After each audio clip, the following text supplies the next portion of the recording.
Hildegard Peplau's interpersonal relations theory continuation.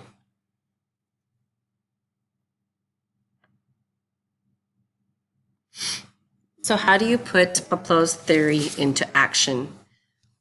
You want to identify what the client is asking for and help them with it. That means actively listening to their concerns and exploring their experiences and behaviors. The nurse evidently needs to be aware of their own behaviors also, because it is essential to act professionally, ethically, emotionally intelligent, and without judgment. Trust and respect need to be built when using this theory. It's important to educate the client regarding the issues that are concerning them and affecting them.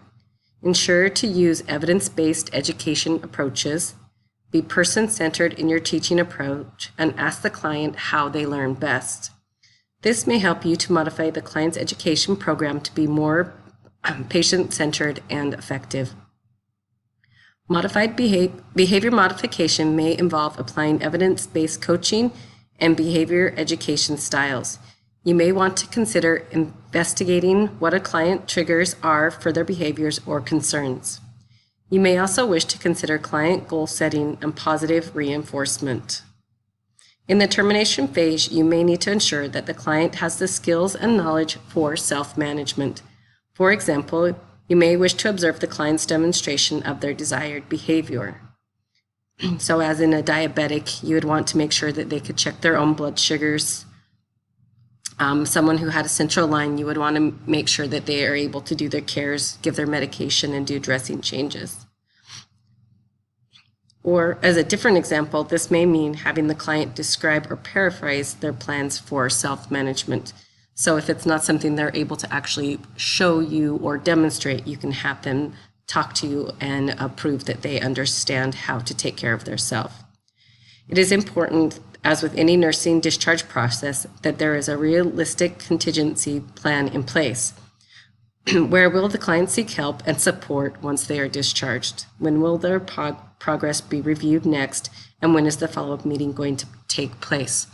It is very important before you end the nurse-client relationship to make sure all of their needs are met. That includes after they are discharged. Can I use this theory in my practice? I currently work in a pediatric ENT clinic, as most of you know, and I think that this theory worked best actually for patients that are admitted to the hospital or in a rehab unit. I think there is a way to use it though, but use it in a revised version. I think that you can develop a relationship with any patient no matter where you care for them.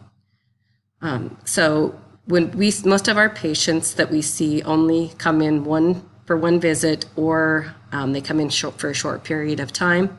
And most of our patients have very little follow-up, if any, after surgery. When the parents and the families come to the clinic, that's where the orientation phase would begin.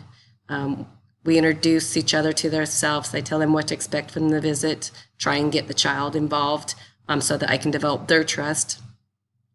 As the clinic nurse, I do the history and present illness prior to the doctor going into the room.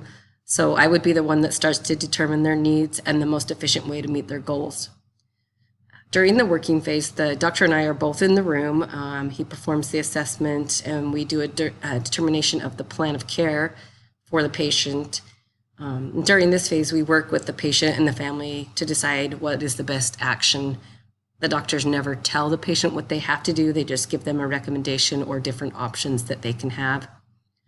Once they decide on which direction we're going to go, we will discuss instructions, whether it's to follow up, to do medications, or in most cases, surgery. Once I feel the patient and the family have decided on what they would want to do for their child, we will do instructions and do a lot of discharge teaching and information on what to do after the surgery. Then once I feel that the patient and family will be able to care for themselves after they have been left, then I feel it's safe to let them go. I always ask whether they need, if they have any further questions. I give everyone written instructions. I love using a highlighter and going over the surgery information with parents and highlighting them so that they can find them at a later date. So I assume many roles during the patient's visit, including the stranger, the teacher, the leader, the resource person, the counselor, their advocate, and then I also work as a scribe. So during the short time that I have each patient, I try to develop this nurse-patient relationship with them, a relationship of trust. I want to make sure their goals are met, and that when they leave, they know that if they needed to, they could come back and call me and ask me questions. I think that the patients that feel that they are able to call us are the ones that receive the best care.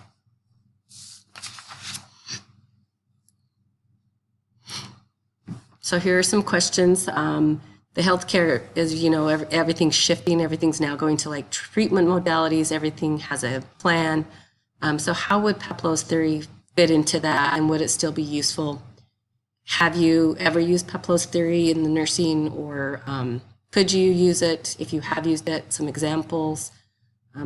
Like I said, I think everyone probably has used this theory, and I think it's one that could be used, but how would you use it? And if you don't think it would work, why not? And what modern day terms do you think could be used to describe Peplau's theory? There's quite a few that are thrown out there that were based on this theory that are more modern terms. And do you feel this type of care is essential to the nursing-patient relationship?